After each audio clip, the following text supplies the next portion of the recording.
Hi everyone, welcome to today's class. Today we would be continuing with our chapter Breathing and Exchange of Gases. Now in the last class we have discussed the anatomy of the human respiratory system. Now today we would see the first part of the process of respiration, that is breathing, and we will be discussing inspiration, expiration, followed by abdominal and thoracic breathing, and we will be ending the class with various pulmonary capacities and volumes. So now let us first of all begin with mechanism of breathing. Now breathing is also called ventilation. Now ventilation is a term that we use in our normal language as well, that is when we are sitting in a room there is a continuous flow of air, like the warm air rises up and it moves out through the windows, and cool air from outside will be moving in. So there is a continuous air movement, and that's how it is taking place within our lungs and the respiratory passage as well. That's what is breathing. Now taking in of air of course is called inspiration or inhalation, and the air when it is moved out of the body, that is expiration or exhalation. Now when we study this process of ventilation, we have to keep in mind few points, and these are that there is nothing like vacuum in our entire respiratory passage. So from the nasal cavity up till the alveoli of the lungs, there is a continuous column of air maintained, and the lungs are lying within the sealed thoracic cavity, which we have discussed with the anatomy as well, that our thoracic cavity or the chest cavity is a airtight cavity. So the movement of the air will be only between the lungs and the outside, and the space between the lungs and the body cavity, that is totally sealed, it is airtight. And the rib cage which is formed by our ribs, and these ribs are joined to vertebral column on the posterior side of the body and to the sternum on the anterior side. So that makes our entire rib cage. And between the ribs there are certain muscles which are called intercostal muscles. And these intercostal muscles are of two types, the external intercostals and internal intercostals. And we will be reviewing what kind of movement in the rib cage they would be producing. Then diaphragm, this forms the floor of the thoracic cavity, and the muscles which are making up the diaphragm, those muscles are called the phrenic muscles.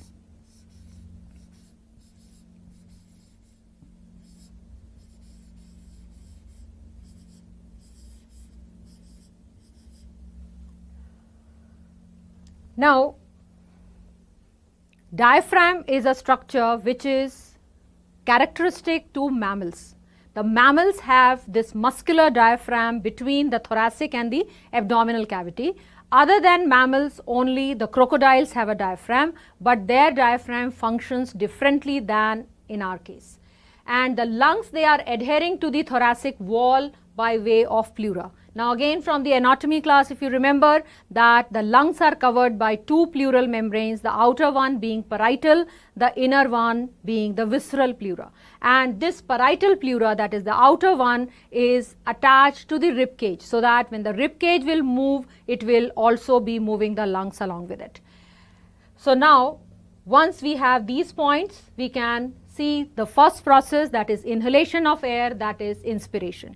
And inspiration is an active process. Active process because here we are going to change the volume of our thoracic cavity by the contraction of muscles.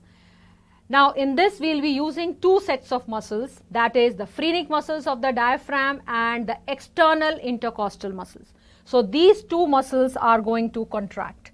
So here diaphragm and external intercostal muscles. These two muscles will be contracting, and diaphragm is a structure which is dome shaped. It is in the shape of a dome here at the end of the thoracic cavity. It's a dome shaped structure, and when it contracts, it is going to flatten out. And the contraction of external intercostal muscles, this as we said, they are the muscles which are present between the ribs. So here these muscles would be present between the ribs, and when they contract, they pull the rib cage outward and upward. So here we can see the entire rib cage at the back, at the posterior end, we can even see the vertebral column, and here in the front, in the middle of the chest cavity, we have the sternum. So the entire rib cage is shown over here, and within this rib cage we can see the position of lungs as well.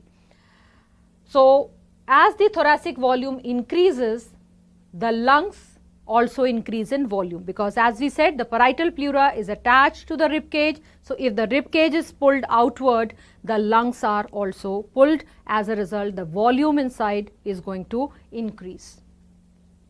So in this case, what happens is that the air pressure within the lungs decreases, because there is a inverse relationship between the pressure and the volume, which you have studied as Boyle's law.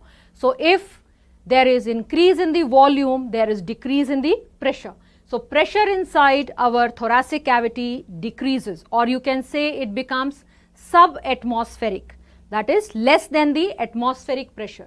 And air always moves from high pressure area to low pressure area. So what happens? Air flows from outside into the respiratory passage, and ultimately it will be reaching to the alveoli of the lungs also. Now this type of breathing that we have, this is called negative pressure breathing, because we have created a negative pressure area inside our lungs, and as a result air has been made to move in. Now this category of breathing, that is creating a negative pressure inside, has been made possible because of the presence of diaphragm and the intercostal muscles. Now an animal which is not having diaphragm or the ribs, and if there are no ribs, there won't be any intercostal muscles as well. So in that case, they won't be able to change their volume of the thoracic cavity. So in that case, what they will have to do is that they'll have to push the air into the lungs. And that kind of breathing will be called positive pressure breathing, and that is seen in case of amphibians, that is in case of frogs. The ribs have appeared for the first time with reptiles. So reptiles have begun with negative pressure breathing. It is there in the case of birds as well, and it is present in us, that is in mammals. But in amphibians, it is positive pressure breathing, because they are lacking the ribs as well as the diaphragm. So this we can just mention over here, that in case of frogs, the breathing is positive pressure breathing.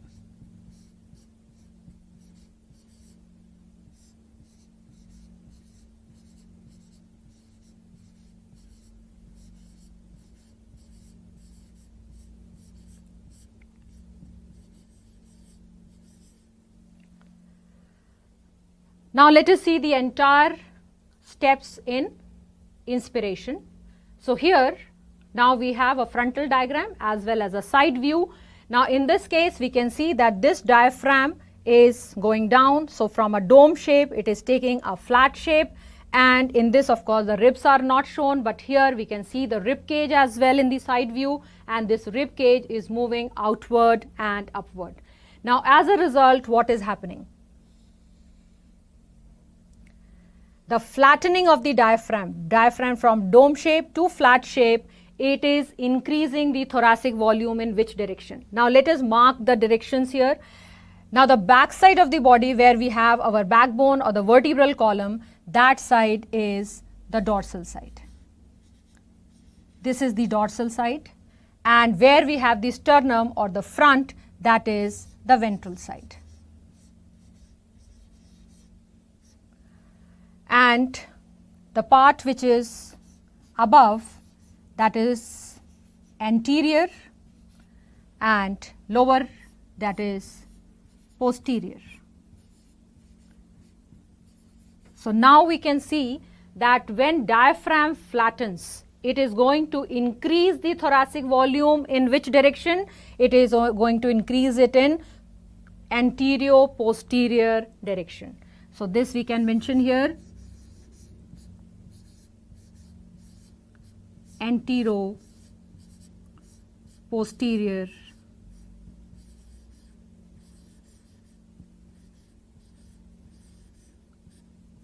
direction. And the major change in the thoracic volume is because of the diaphragm only.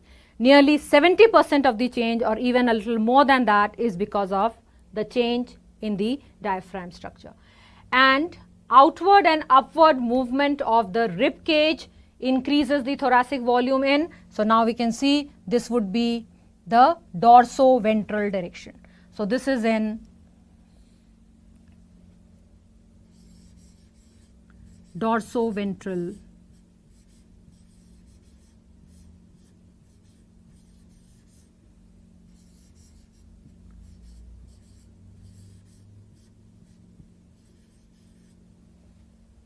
and the overall increase in the thoracic volume is decreasing pressure, and thus air from outside through the nostrils will enter and reach up till the alveoli.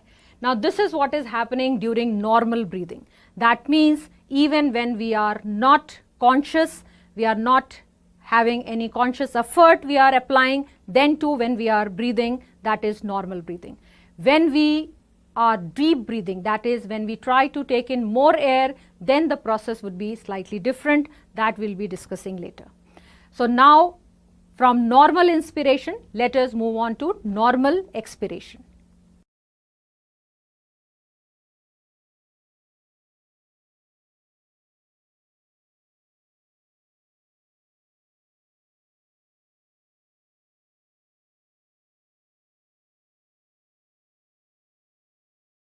Let's discuss expiration. Now expiration is a passive process. Now why we are using the term passive process? Because here there is no effort required, because there is no muscle going to contract. The muscles which we had contracted during the process of inspiration, they are going to relax. So that is why we are using the term passive. And here, as we said, the diaphragm and the external intercostal muscles, that is the phrenic and external intercostals, they relax and the rib cage returns to its original position. So it is not moving inward beyond the original position, it is just coming back to the original position. So that is why we can say in a way that thoracic volume is decreasing, or rather more appropriate would be that the thoracic volume is returning to its original position. The elastic properties of the thoracic wall and the lung tissue. Now in the lung tissue, other than alveoli, surrounding the alveoli, in the lungs interstitium, there is lot of elastic tissue, and elastic tissue has the property of recoiling.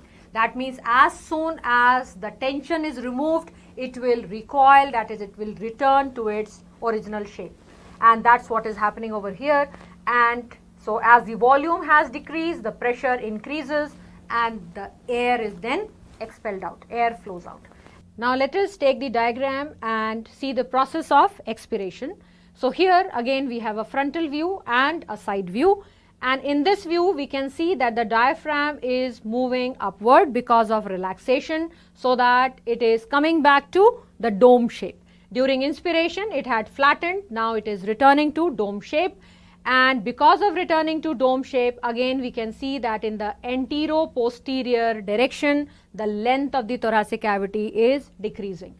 The rib cage is moving back to its original position, so the dorso-ventral diameter is decreasing. So overall thoracic volume has decreased, the pressure has increased, and air will be expelled out.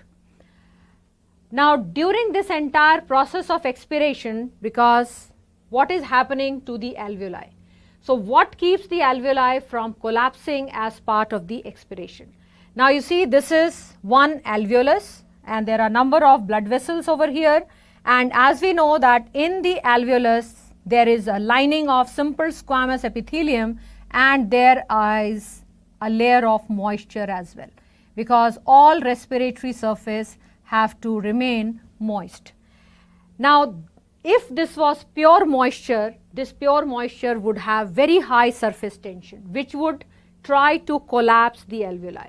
The reason behind it is that when the air is filled in, this air pressure is keeping the alveolar wall inflated.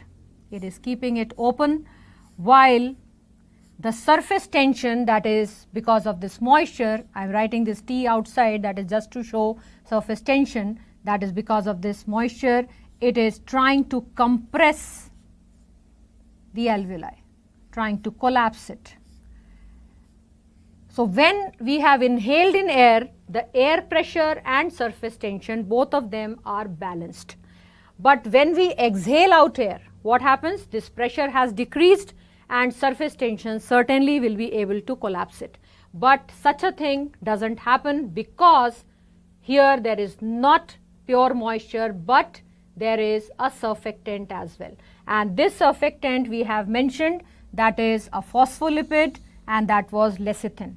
And this lecithin is reducing the surface tension and preventing the alveoli from collapsing. This is one very, very important part required for a normal, healthy functioning of the respiratory system. Then as the lungs recoil, the intrapleural pressure decreases. Now what is intrapleural pressure? First of all, that again,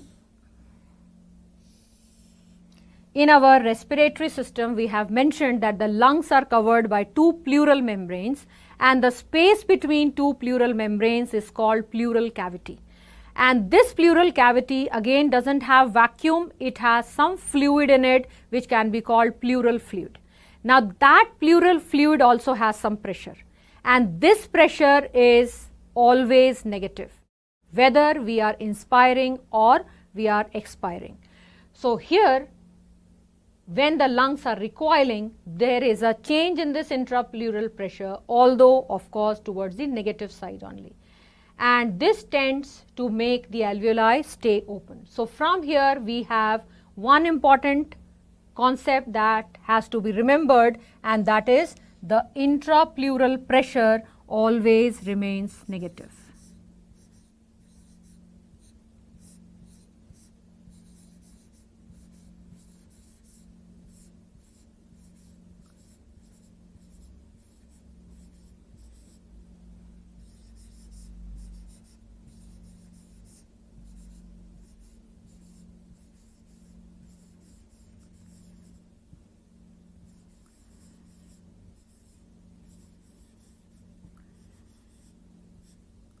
And if perchance this pressure does become positive, that is, there is increase in the pleural fluid, and as a result the pressure would increase, but that will cause the collapse to occur. So that would be a disease state. In a healthy state, always this intrapleural pressure is negative. Now let us take a question here. What happens when pressure within the pulmonary cavity, chest cavity, thoracic cavity, this is all one and the same, it is higher than the atmospheric pressure. That means the pressure inside the pulmonary cavity is more. So if the pressure is more, volume would be less, and that means that the lungs would be recoiling and expelling the air. So what would be the correct answer? It is going to be expulsion of air. So this is the correct answer. Now up till here we have discussed about the normal quiet breathing, inspiration and expiration. Now let us see what is forced breathing or enhanced breathing.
Let's take forced breathing or forced inspiration and expiration. That is maximum effort when we will apply, we will have a maximum inspiration and there can be maximum expiration as well.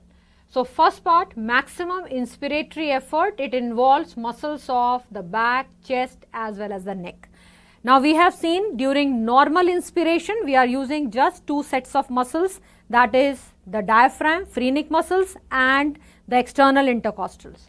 But for maximum inspiratory effort we will be using so many more muscles, like there is pectoralis major, there is sternocleidomastoid muscle, there is anterior scalene or serratus muscle, so on. And due to the combined action of these muscles, what is happening is that the rib cage is pulled more outward. So as much the external intercostal could pull it, there would be more pulling outward, and that is why such muscles are called, whichever act on the rib cage, they are called inspiratory muscles. So this thoracic volume is going to be now larger than the normal, and thus more volume, because as much volume is increased, the pressure is going to be decreased further. So to fill in that pressure, more air will be inhaled in. So during forced deep breathing, we can take in more volume of air than what we normally take.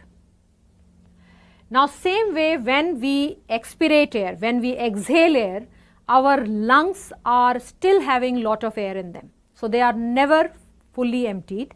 So even after forced expiration, we won't be able to fully empty them, but still we can expel some more air, and that would be by forced expiration. The purpose is to expel out more air, and when we expel out more air, that space will be filled in with fresh air. So that way less of stale air will be left in our lungs. Now in this case we will be using two sets of muscles. One is the internal intercostal muscles. Now these internal intercostal muscles are antagonistic to external intercostal muscles, because what they are doing is they are moving the rib cage downward and inward, so more towards the inner side and downward side. So what is going to happen? Our diameter of the thoracic cavity is going to decrease, that is again in the dorsoventral direction.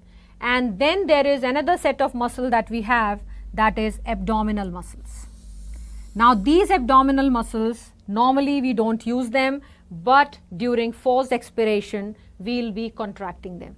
So these abdominal muscles, when you contract, you will be pulling in your abdomen inside, and as a result what is going to happen is that the internal organs, that means the organs which are within our abdomen, our viscera, all these organs will have lesser space.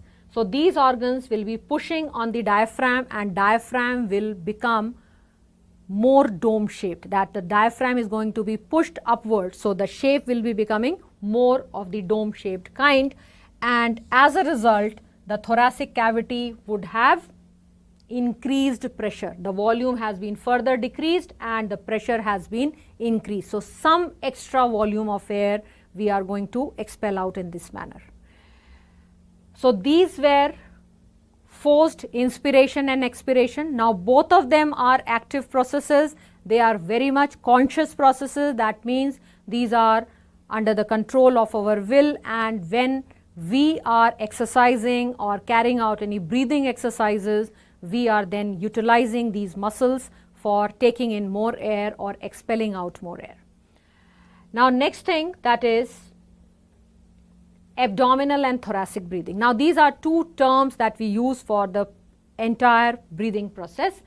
Now normal breathing is abdominal breathing, because the diaphragm is the most efficient muscle of the breathing, and as we mentioned that the major thoracic volume change is brought about because of the contraction of diaphragm. 70% change is due to diaphragm. So again, when the diaphragm contracts, so as we know, from dome shaped it comes to the flattened shape. So certainly the thoracic cavity is increasing in length, but what is happening to the abdominal cavity? Since the diaphragm has come down, it has flattened, the thoracic cavity has increased but abdominal cavity has decreased. Now what happens to those visceral organs again? So those visceral organs now have lesser space, so they will be pushing out through the belly, and that is why the belly would be seen moving outward. So if we see a person breathing and we see the abdominal movements, and here the thoracic movements would be very less and they are not easily observable. So in that case, the breathing is said to be abdominal breathing, because the major movements that we are able to see are those of the abdomen. However, the other type of breathing, that is thoracic breathing. Now thoracic breathing, here the diaphragm is not able to descend completely, and in this case then, since we have to take in a certain volume of air for normal functioning, so the chest has to expand. So that means the thoracic movements become conspicuous now.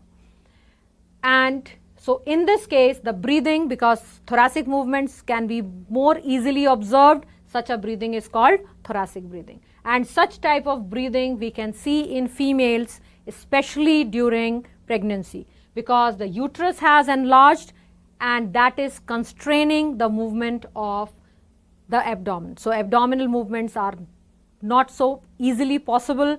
The chest takes over the function, and such breathing is then called thoracic breathing.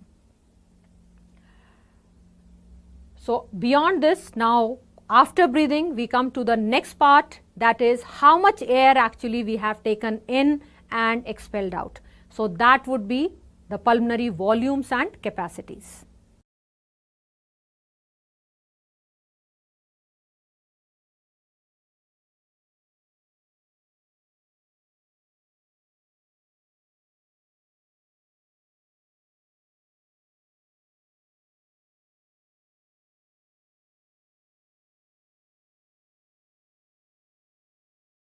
During the process of inspiration and expiration, what is the actual volume of air that we are taking in and expelling out? So that's what is called the pulmonary volumes, or it is also called respiratory volume.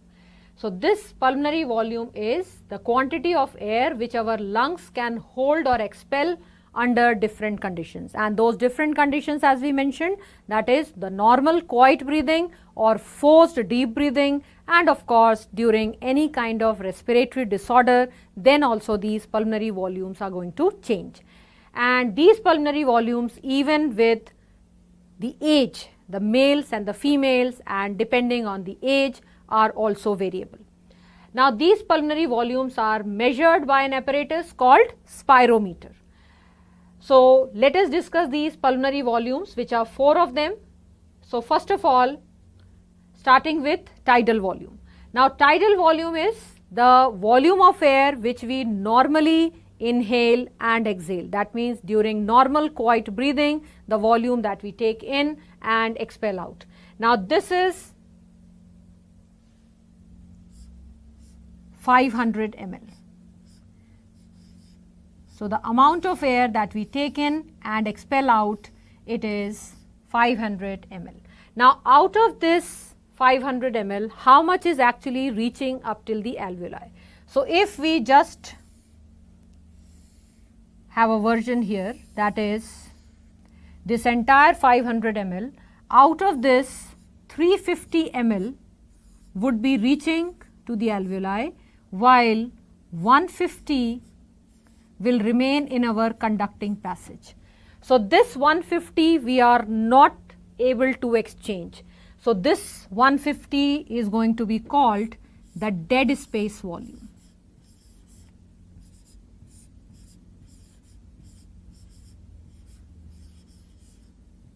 And this one is the alveolar volume. So the volume of TV that actually reaches up till the exchange area, that is making up the alveolar volume. Now this is in one breath, that once we breathe in and breathe out. Now in a minute our breathing rate is 12 to 16, sometimes if we are working, it would be up till 18. So 12 to 16 times per minute. So in 1 minute the volume of air that we move in and move out, that will be called the minute volume. So this minute volume can be calculated by TV, which we are taking in each breath, and this is to be multiplied with the breathing rate.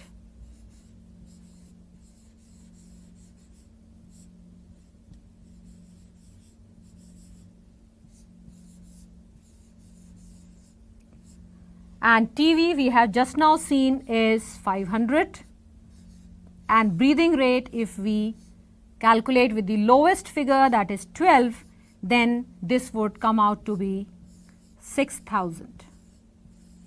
So 6,000 milliliter per minute. So this is the volume of air that we are taking in every minute and expelling out. Now moving on to the next volume, that is the inspiratory reserve volume. Now this inspiratory reserve volume is the extra volume of air that we inhale, and that would be possible because of forced deep inhalation. So when we carry out forced deep inhalation, we will take in some extra volume of air, and that volume of air can also be called complemental air. So this inspiratory reserve volume is also called complemental air, and this normally that we are able to take in, so this IRV is about 2500 to 3000 ml. Now similarly, there is some extra volume of air that we can expel out. Like we have mentioned already that our entire respiratory pathway from conducting zone till the respiratory zone, it is filled with air. So with maximum efforts we can expel some more air, and that would be called the expiratory reserve volume. And this expiratory reserve volume is also called supplemental air.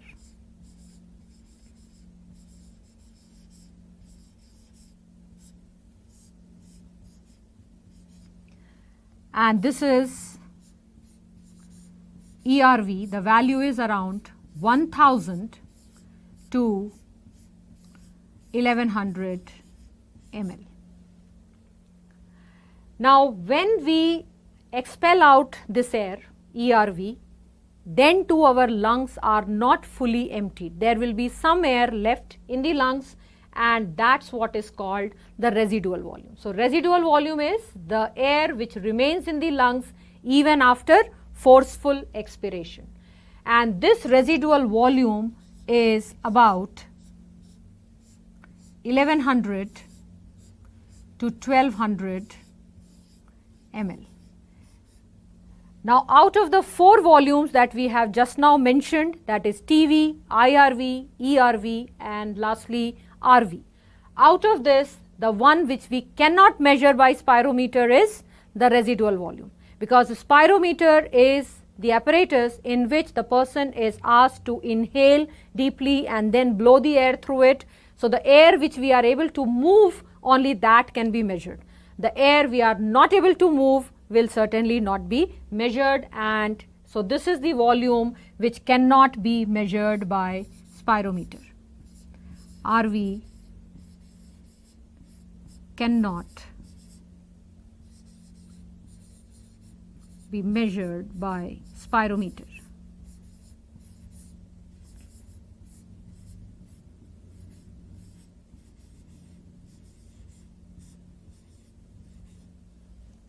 So for this there are other methods which are employed to measure the RV, and those are helium method is used, where the person is made to inhale a certain amount of helium, and helium is not used by our body. So as helium is then mixing with the alveolar air and coming out, so accordingly then it is calculated. So that is how RV is measured, but certainly not by spirometer.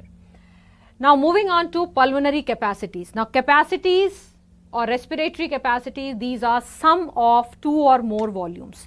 So that means we are adding up the pulmonary volume, so that will give us the capacity of our lungs, that at one moment of time what would be the total volume of air that the lungs can hold.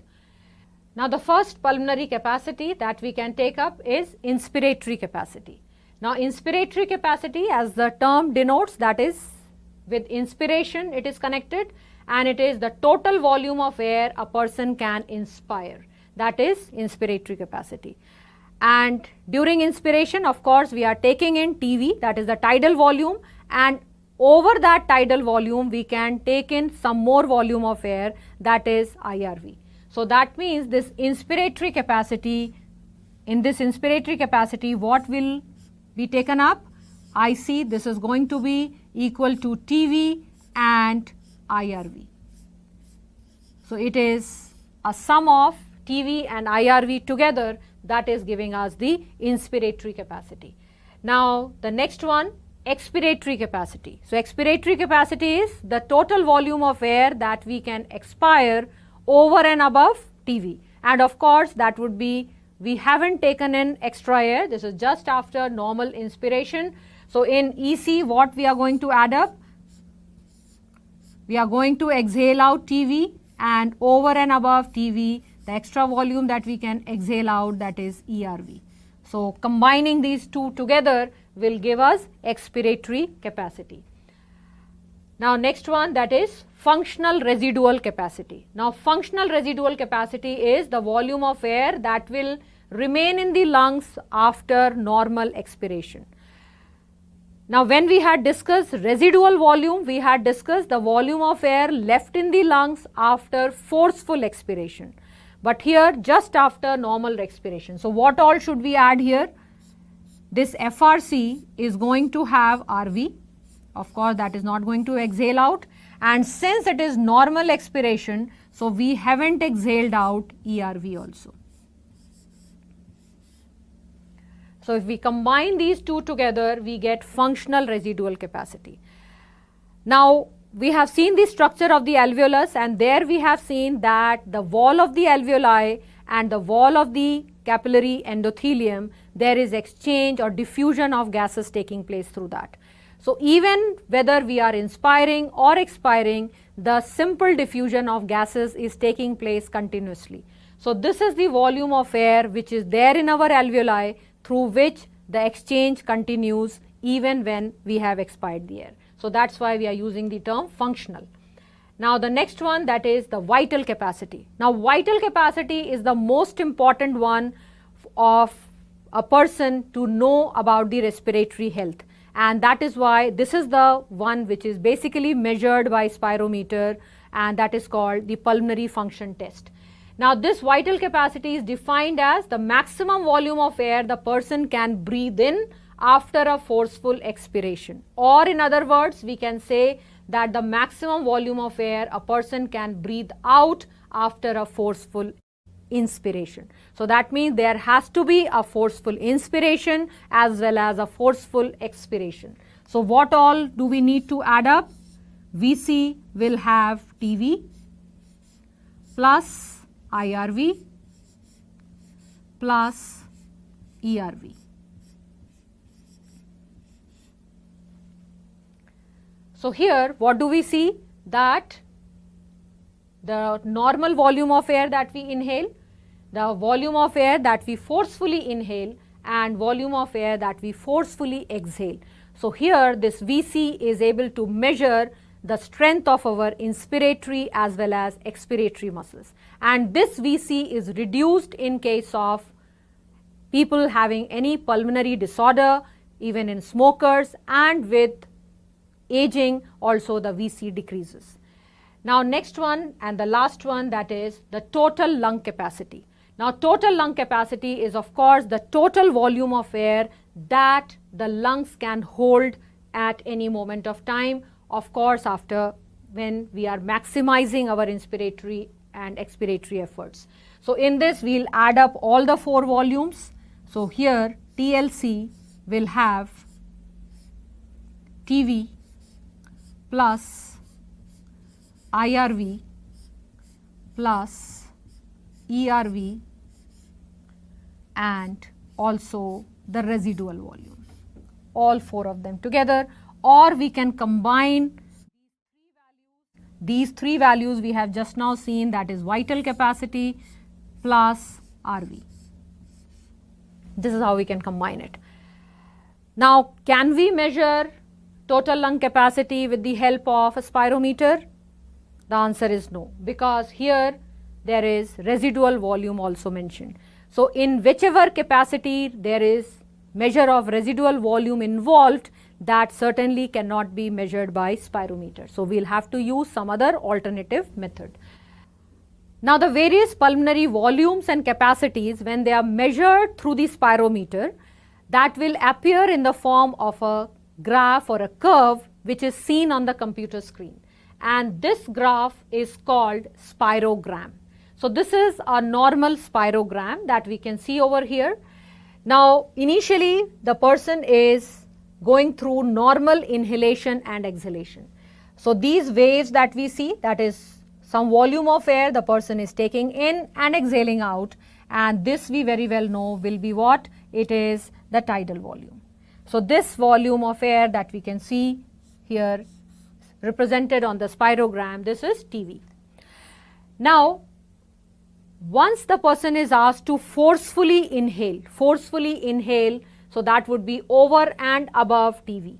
So when the person forcefully inhales, so this extra volume of air that person would be taking, and this extra volume of air is the one which is called IRV. This is IRV. Now the volume of air the person can forcefully exhale, that would be this one, which again we can see it is over and above TV, the extra volume of air the person is able to exhale out, and this volume is ERV. So this is the one which is ERV. And there is this volume which cannot be measured through the spirometer, and this is RV, that is the residual volume. This one is RV. Now in this case, if we combine these three, that is TV, IRV plus ERV, what do we get? We can combine all three of these, and these three when we combine, we will get the vital capacity. So vital capacity is TV plus IRV plus ERV. And if we combine all four of them, of course that would be TLC, that is total lung capacity. Similarly, you can do the other additions as well. IRV plus TV, this will give you IC, that is inspiratory capacity. Similarly, TV plus ERV, if you combine together, you will get EC, that is expiratory capacity. Similarly, if you combine ERV plus RV, these two together, you will get FRC, functional residual capacity. So by looking at the spirogram, and here on the graph we can have the values in ml, so we will come to know the exact volumes of air that the person is inhaling and exhaling during normal as well as during forced breathing. Now after using this information, let us solve a question. So here we have a question. If a person exhales out forcefully by applying all his effort, what will be the pulmonary volume that he inhales immediately under normal condition without applying any extra effort? Now here what we have to see is, if the person is exhaling out forcefully, so what is he giving out? He is giving out ERV, and after that there is no forceful inspiration, just normal inspiration.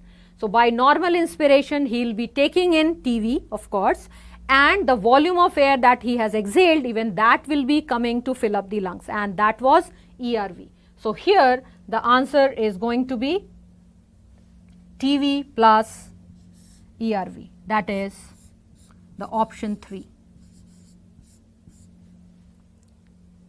So whatever has been exhaled, because ERV normally we are not exhaling, it remains in our lungs. So if that person has exhaled it, then certainly from outside that air will be taken in to replace the lost air, right? So that brings us to the end of today's class, in which we have studied the mechanism of breathing and the pulmonary volumes and capacities. In the next class, we will be taking up the exchange of gases, and their transport will be coming later. That's all for now. Thank you for watching. Have a wonderful day.